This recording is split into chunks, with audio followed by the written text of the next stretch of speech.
Bharatmala road पर truck और tanker के बीच हुई भीषण भिड़ंत में 2 व्यक्तियों की मौत हो गई, जबकि 3 अन्य लोग घायल हो गए। और ये दुर्घटना सहरसा रासर और ढाणी भोपाला के बीच हुई, जहां जब एक ट्रक तेज गति से खड़े टैंकर में घुस गया और मृतकों में 35 वर्षीय इकबाल खां और 30 वर्षीय नवाब खां शामिल है। इकबाल खां की मौके पर ही मौत हो गई, जबकि नवाब खां का पैर कुचल गया। अन्य 2 घायल रजाक और एक अन्य व्यक्ति मामूली रूप से घायल हुए। ट्रक चालक तगाराम गंभीर रूप से घायल हो गया और उसे पीबीएम अस्पताल रेफर किया, जहां उसकी हालत नाजुक बताई जा रही है। बताया यह भी जा रहा है कि ट्रक प्याज से भरा हुआ था और उसकी गति काफी तेज थी।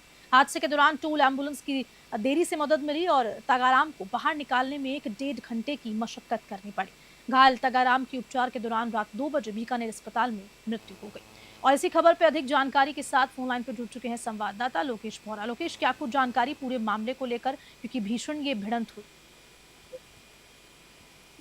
ये जो घटना कल रात्रि की थी और ये बहुत ही दुखदायी घटना थी।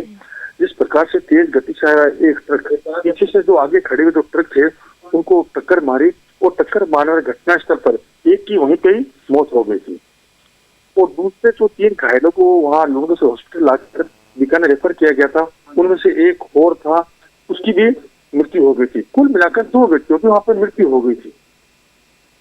और लोकेश, फिलहाल जिस तरह से ये जो टोल है ये यहाँ पर जब लगे रहते हैं तो इन पे कार्रवाई क्यों नहीं होती है आखिरकार?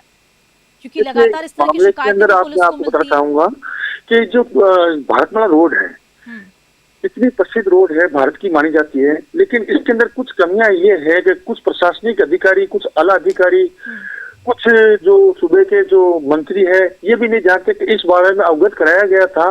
बीकानेर क्षेत्र के अंदर ये अगर ये देखा तो बहुत गंभीर मामला है। इस पॉइंट के ऊपर कई अवैध जो ढाबे बने हैं, तो प्रत्येक गाड़ी वाले उन ढाबों पर रुकते हैं और वहीं पे नशे का कारोबार भी होता है, तो वो भी एक देखा जाए तो बहुत ही अच्छी बात नहीं है। और फिर वहां पर ट्रक अवैध रूप से रुकते हैं, तो तेज गति से भारतमाला एक्सप्रेस वे है, तो गाड़ी आती है, तो कुछ गाड़ी वाले होते हैं वो नींद के कारण या कुछ नशे के कारण फिर ऐसी परिस्थितियां होती है, तो फोन लगा के बात करते हुए जाते हैं, तो अचानक क्या उनका संतुलन बिगड़ जाता है गाड़ियों का और ये एक्सीडेंट को न्योता देते हैं।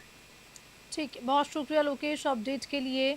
तो आपको बता दें, इस हादसे के दौरान टोल एम्बुलेंस की देरी से मदद मिली और इसी के कारण कड़ी मशक्कत के बाद कम से कम 1 से 1.5 घंटा लग गया। पूरी मशक्कत करनी पड़ी, उसके बाद ही तगाराम को बाहर निकालना पड़ा। और घायल तगाराम की उपचार के दौरान रात 2 बजे जब बीकानेर अस्पताल में उनको इलाज के लिए लेके गए तो डॉक्टर्स ने उन्हें मृत घोषित कर दिया।